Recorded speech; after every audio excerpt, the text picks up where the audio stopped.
Ahora le toca el turno a la generación intermedia, denominados así por el comandante Hugo Chávez, la generación de oro. So thank you, Luis, for this moment, and thanks to teleSUR English and from the South. Yes, in this moment there is currently and going on the fifth Congress of the Party of the Socialist United Party of Venezuela, the ruling party, and this is one of the main parties of the coalition Frente Patriótico, the patriotic, the Homeland Pole, which is a coalition of leftist parties.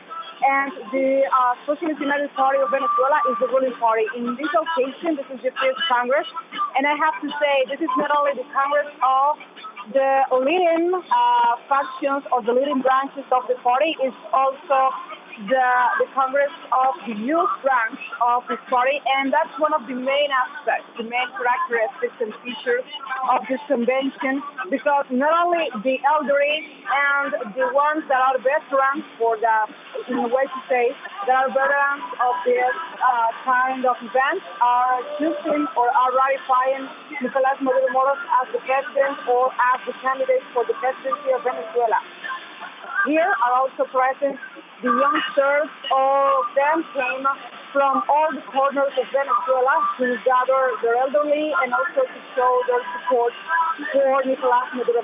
So this is the fourth for the youngsters, and this is the fifth for the main basis of the Socialist United Party of Venezuela. I have to say, this is not only one of the main events of this process of the election and prior to the election, which is the nomination of the candidates, but also this is one of the ways that the ruling party has to ratify the democracy that is exerting on the people and the communication with the grassroots basis. Because it's not only a way to secure a candidate, it's a way to consult the people, consult the affiliates, and to know what is happening to the interior of the party. Also, we have to say, this nomination of Nicolás Maduro and this ratification is supported in many reasons. It's not only just one way to put him in that position of being the candidate, because one of the reasons that the people, the affiliates, are given for this nomination is his work, or are the work that he has been doing as the president since 2021 in this term. So, among the basis or among the reasons is, for example, the Barbados agreement with the opposition factions and with the opposition groups. So this is the dialogue that the government is holding with several sectors of the country that have a different approach to politics and a different approach to the way the politics should be exerted in the country. In any way, this was one of the main causes for this re-election as a candidate and one of the reasons behind this nomination. Also, there is the Argyle Agreement.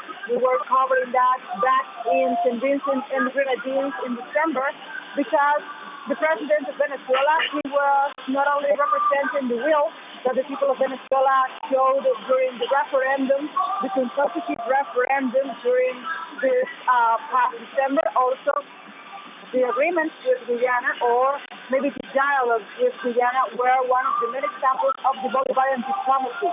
One of the main ways that Venezuela is exerting diplomacy in the continent, and it is important because this is a territorial dispute with over 150 years.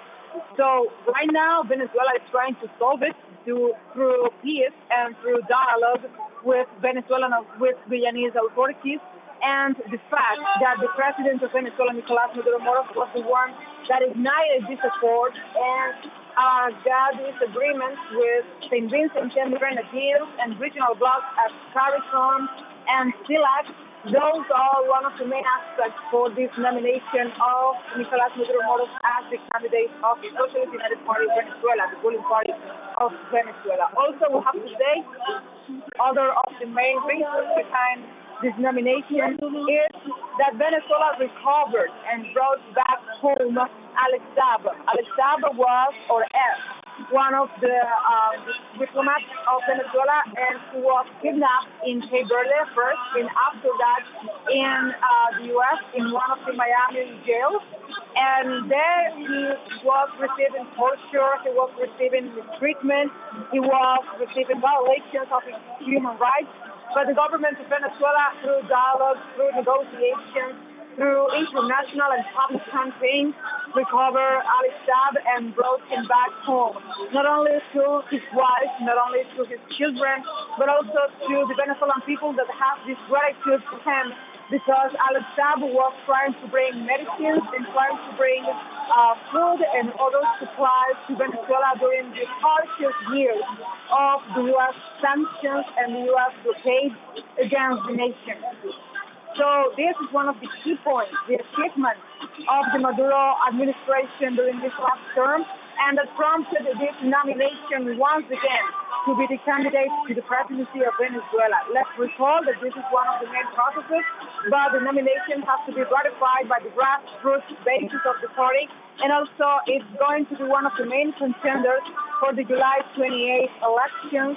And as we know, that's going to be a key point today during this term. Also, let's say the July 28th date was set by the National Electoral Council, not by other political forces in Venezuela, and it's under the date set by the accords in Barbados with the opposition party. So this is one of the main points of discussion, and it's one of the main points that brought the nomination of Nicolás Maduro as the candidate for the ruling party. Also, let's recall, the ruling party has held over 300,000 assemblies during all this month, and during all over Venezuela. You know, it's one of the main forces, it's the main force, the main political force in Venezuela, and the grassroots are composed or are made up by 4,240,000 people. That's the data, that's the number of people that has been holding these assemblies. And in all of them, the nomination went for Nicolás Maduro as the candidate for the ruling party. So today, the presentation of each one of these assemblies and all the territories, even those that are so far from Caracas, those that are in really, really far away places, all of them came today here. They arrived this morning, and they continue arriving to this ratification of Nicolás Maduro as the candidate, the nominated candidate for the Socialist United Party of Venezuela. Also, one of the main aspects, and I wanted to recall that, the moral, the people, the colorful and the cheerful groups that came here today, because I don't know if you were aware and following us in our socials, you should. So we were sharing the videos of the people that were gathering here. They came with their children, they came with the elderly, the people of all faiths and all origins in the social sector. They came here under the banner and under the motto of the unity, and also under the ideal of nominating Nicolás Maduro as the candidate for the ruling party. I have to say also the support of other political figures in the country. Here in the Poliedro de Caracas, which is one of the main sporting venues with a huge capacity for people to be gathering in one place. So there was present also Jorge Rodriguez, who is the president of the National Assembly of Venezuela. He was here also showing support for the nomination of Nicolás Maduro as the candidate of the ruling party for the presidential elections of Venezuela. Also, the president himself, the incumbent president, he was sharing that he is going to be here accepting the nomination on his behalf by the grassroots organizations and the grassroots basis of this Socialist United Party of Venezuela. And I wanted to say, not only the youth or the young branch of the Socialist Party was present here. Also, as we know, there was many socialist youngsters from other organizations, and one of the highlights of this gathering is that the women organizations, the women gatherings, the women branches of the Socialist Party, they came here, and also all the non-heteronormative organizations That's to say the LGBTQI plus people in Venezuela, they were also present here supporting the president Nicolás Maduro. Let's recall that prior to the Chavismo here in Venezuela, the LGBTQI people had no participation into the political sphere, in the political landscape of the nation, but today, after the inclusion made by the Socialist Party of Venezuela, the ruling party, so people can have this participation and this role in the political life of Venezuela. I have to say, this is one of the main events, this is one of the main gatherings, but in every parish, because Venezuela has a parish as one of the demarcations of the jurisdiction, so in every parish, in every district, in every municipality, and in every zone, there are debates, there are nominations, there are ways to know and to test, to ponder the political life, the political hidden in the country, and they are supporting the nomination of Nicolás Maduro as the next candidate for the Socialist Party of Venezuela, the Socialist United Party of Venezuela. Other aspect is that the party and the government has been holding Viva Venezuela, mi patria querida, which is a mission, and I think the translation, the proper translation for that is long live to Venezuela, my beloved homeland. And that is a mission that is encouraging all the creators and all the artistic creators in the country to not only go and sign by themselves and go and be in a census, they are going to receive also instruction. They are going to receive finance. They are going to receive support, material, infrastructural, and financial support from the government, not only to create, to be painting, singing, dancing, doing theater. They are also going to receive this support in order for them to learn more about their craft and to showcase their crafting to the world and to be one of the recipients of Venezuelan artistry and Venezuelan history and also Venezuelan ideology and idiosyncrasy. You know, it is important for Venezuelan people to showcase what they're able to do because Venezuela has been under heavy sanctions, and those sanctions have been trying to smother and trying to suffocate the economy of the nation. And one of the main impacts is the artistic sector, because when Venezuela is just surviving, Venezuela has been only on the brink of, an economic real crisis. The resources, the financial resources, the structural resources are going to those most affected and are going to the survival key points like food, like water, like energy. But when you are under sanctions, when you are under war, you have no time or resources for culture. But now the government of Venezuela is trying to improve that and is trying to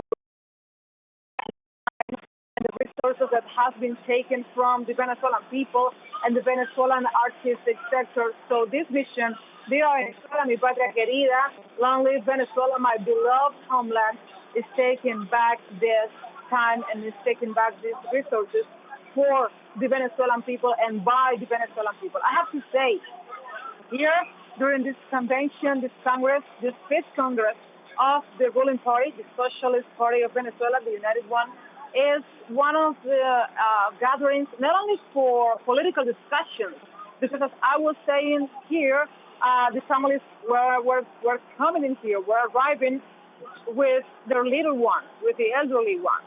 So it is not just for that kind of conventions. It's not only a political event, it's also a cultural event.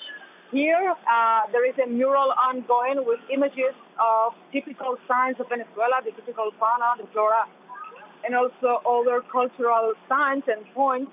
And also there was a wall to people go and leave their sign and leave a message for the president of Venezuela, Nicolás Maduro, and for everyone that is coming in here and needs a strength message, a hope message, and a way to know that the future is in their hands. So this is the fifth Congress of the United Socialist Party of Venezuela and the fourth Congress for the youth branch of the United Socialist Party of Venezuela also, and people is inside the Poliedro of Caracas which is one of the main venues, I have to say, is this zone of Caracas is receiving more and more concerts, international concerts. It's receiving more and more shows. It's receiving also or hosting more events like, artistic ones, sport ones.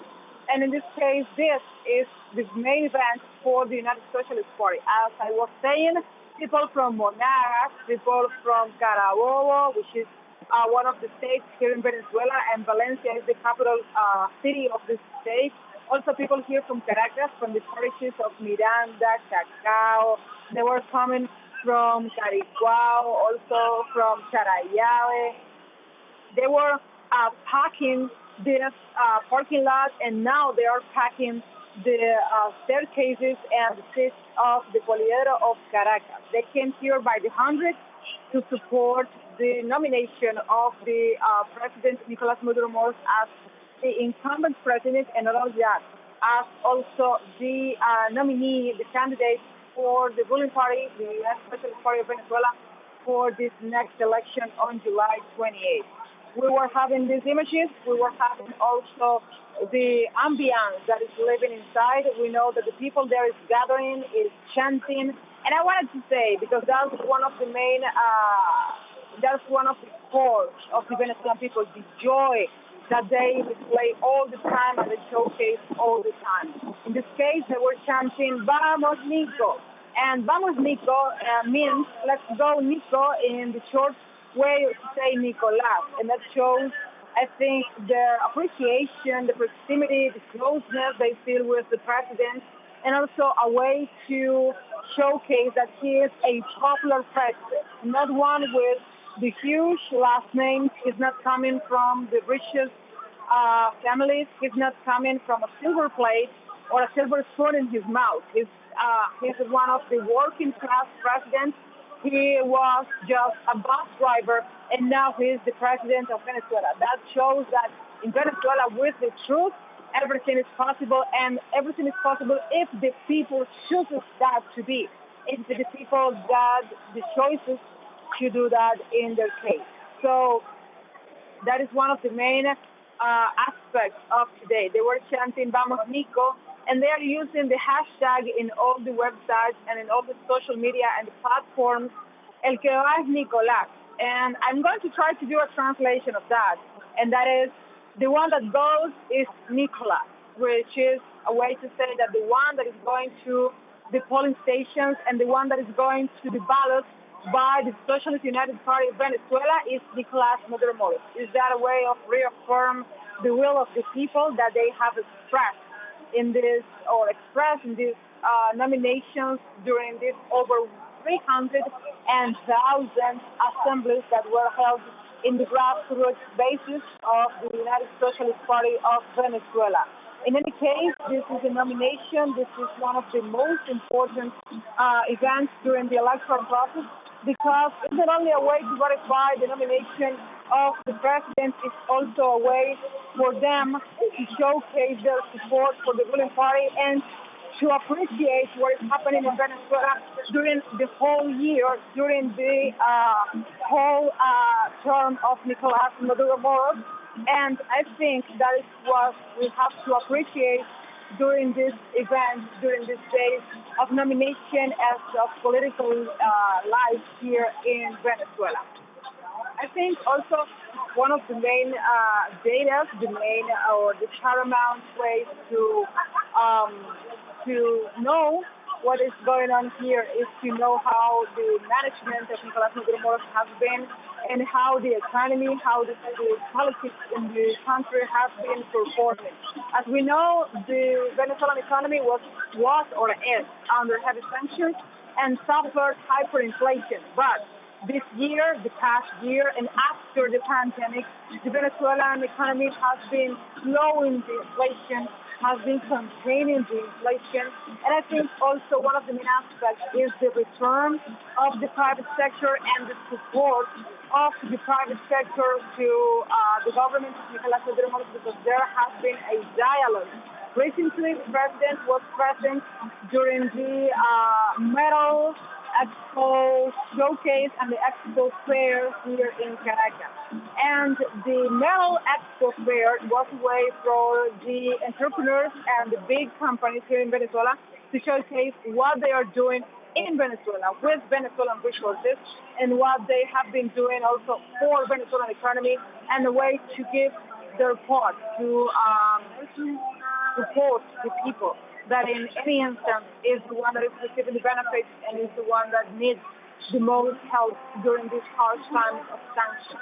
Also, as we know, during the administration of Nicolás Maduro, he has been defending the Venezuelan resources. Recently, an teleSUR, which is one of the branches of Conviasa, an teleSUR plane, a Boeing 747, was kidnapped in Argentina and was dismantled in pieces by the Argentinian government to hand it over the pieces to U.S. So that was one of the Venezuelan aircraft and airships. So the president has been denouncing that. The president also has been holding the Vuelta a la Patria mission, which is coming back to the homeland mission that brings back all the Venezuelans that are scattered in Latin American countries or all over the world. And they are coming back home because of the mistreatment they have been suffering in other countries, and they want to come back and to be part of their lives here in the country, in the nation. And they have been stranded in other countries, and now they have the facility of coming back home during or thanks to this mission. Also, recently the president of Venezuela, Nicolás Maduro, was taking part in the CELAC summit. Those who were following us in our socials also and in our channel know that the president was there and he was talking about the need of peace in the region, the need for a stable region, and how Latin America and the Caribbean could be one of the main the key points actors during the role in the economy, in the worldwide economy, and in the worldwide sphere of the politics. So those are of the main aspects, those are of the key points of the management of President Nicolás Maduro during his term in office, and also during the power. Let's recall that also the President Nicolás Maduro had to manage the COVID-19 sanitary crisis in the country, which is not easy because Venezuela is one of the biggest South American nations and with many regions and entry points. The nation was under heavy sanctions that were preventing the people from receiving the vaccines and medicines the people needed for sustaining and enduring those harsh times. And the president of Venezuela found ways and did arrangements for the people to have the vaccines no matter what. One of those vaccines, and I have to say because it touches my heart, came from Cuba, and it was the Abdala vaccine, one of the main shots created in the Caribbean nation that was used to immunize the population there and to do the same here in Venezuela with the people. Also, Venezuela gathered Sinovac vaccine, and I have to say those are one of the main achievements of this administration. And also, let's recall the solidarity of Venezuela despite the hard sanctions and despite not having all the resources. Let's recall Venezuela helped St. Vincent and the Grenadines during the COVID times, mostly because St. Vincent faced the last Superior volcano eruption, which was one of the terrible passages in the last years for the St. Vincentinians. But Venezuela was there not only with support in spirit, but also with material support and infrastructure and logistics. Venezuela was also present during Turkey's earthquake back in February of 2023. And let's recall that Venezuela sent the airplanes, and today Venezuela is trying to send help and to show support for Haiti during this violent and harsh times the Haitian people is facing during this political crisis and the humanitarian crisis. And Venezuela has been also showing support for the people in Gaza and condemning the genocide of the Israeli and Tel Aviv government against the people in Gaza all this time. So those are one of the main aspects. And I think those are the reasons behind this nomination as the candidate of the ruling party and the candidate for the patriotic pole and the people in the Socialist United Party of Venezuela. The people came here, and I was saying that by the hundreds, to show their support for Nicolás Maduro Moros, and I think that to show support for Chavismo. They were speaking all the time about Chavez, and people in Venezuela, they don't speak about Chavez in the past. They speak of Chavez in the present tense and in future ways, because they know that what Chavez left, what Chavez constructed for them, is a moral duty, is a legacy, is a historical duty to defend and to protect, and that is in the hands of Nicolás Maduro Moros.